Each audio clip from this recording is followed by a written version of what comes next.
In the next few videos, we're going to focus on one single process. It's just one thread in a vast and complex tapestry that is, the trauma of removal and placement.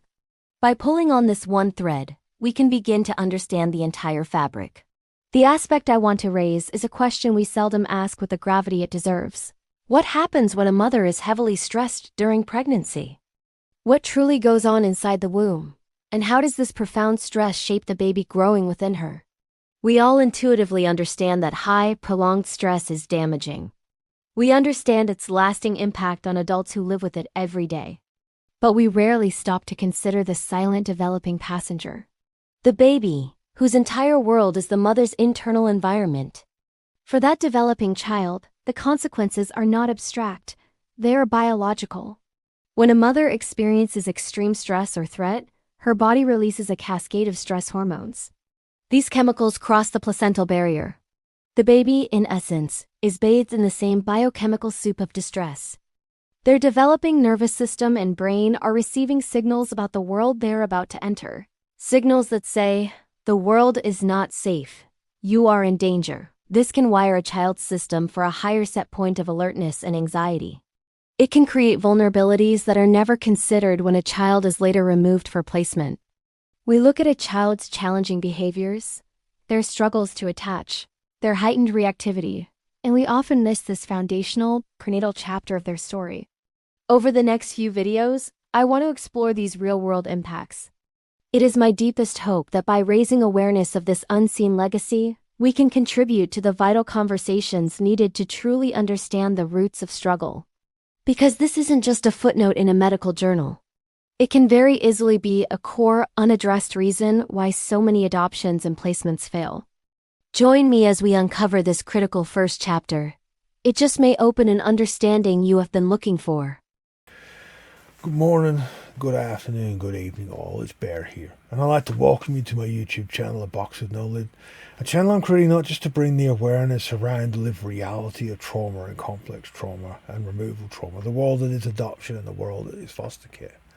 But I really want to bring forward what I've learned through my own personal journey and experiences as I am an adoptee, as well as my many years as an advocate and as a practitioner, all with the simple hope that something you may learn or hear here will be supportive and helpful in your own life, but also bring the awareness and the understanding needed to create real change and to create the opportunities for healing that we really need. The world is oblivious, so oblivious to all that impacts children that have grown up from the world that is adoption and the world that is foster care. And on this side of the channel, I'm trying my best to point out all these different areas. And the next few videos are probably at the core of the most important. The reason so many adoptions fail.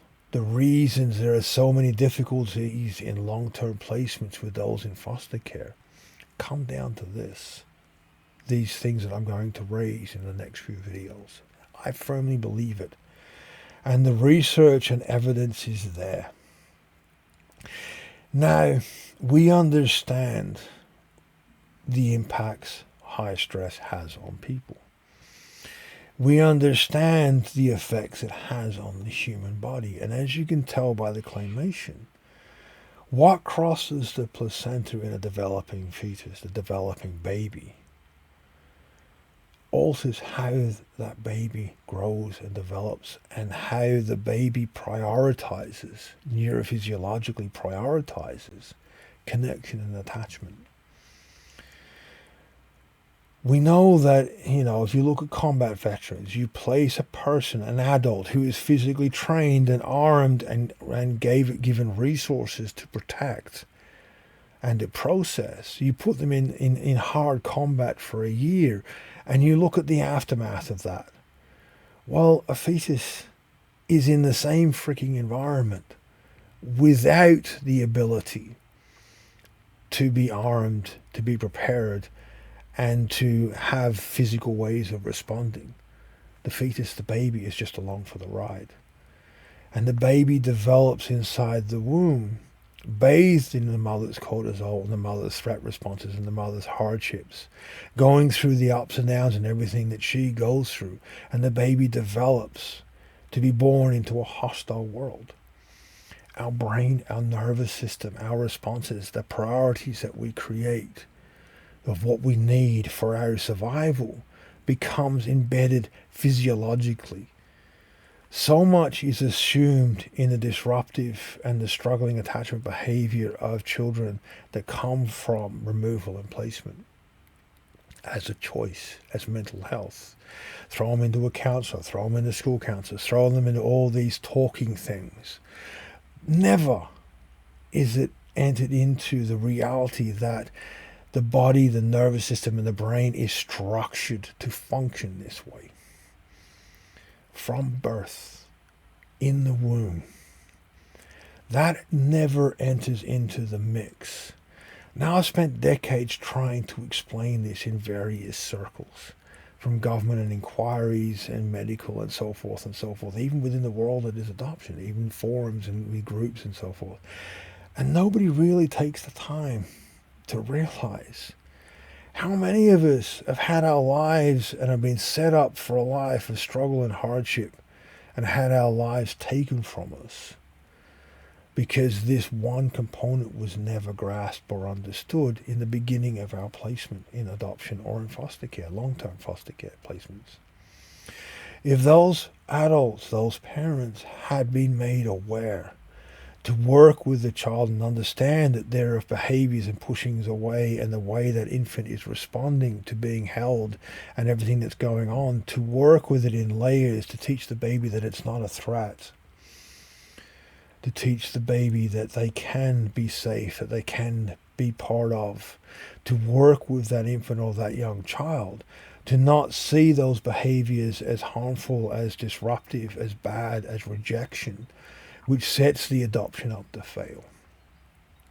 When I was in the other videos I made around that point of connection, when it blows up because the baby hasn't responded to what the adoptive parents felt they needed, and how that sets us up for a freaking hard life. None of that is ever thought of, down to what we went through, what we developed to be in the womb because of what our mother, the threat that she was going through.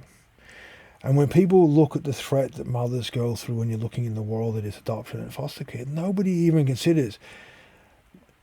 We know that if a mother, late-term miscarriage or stillbirth, we know how devastating that is, how life-changing that is for a woman.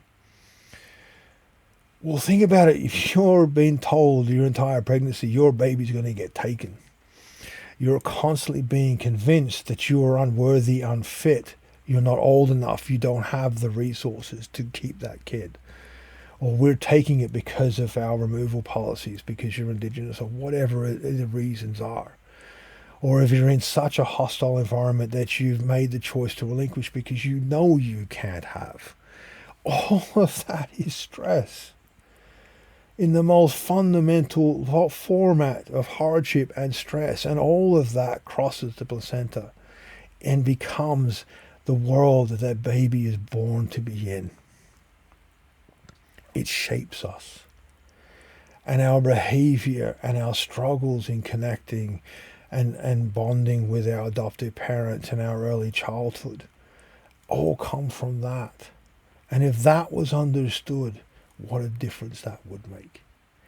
But in this video, I just want you guys to take a moment and think about what crosses the placenta in a child that is slated to be removed and how that sets us up. In the next few videos, I want to break it down into little nuances of that understanding, just to try to emphasize that this is at the core of why we have a suicide rate higher than any other demographic, why we have the difficulties that we have, why prisons are filled with children that have grown up out of the system into adults that have responded the way we have, and how much would actually be changed if just this awareness was valued and worked with. A hard next few videos, not just for me, but for those of us who've lived it, but valuable. I thank you guys for your time, and I really do hope you participate in the next few videos and get the full, as much of a full picture as I'm able to portray within the limitations of this media and what YouTube will allow. But I thank you guys for your time. Please be mindful, please be respectful, and I'll see you all next time. Hope.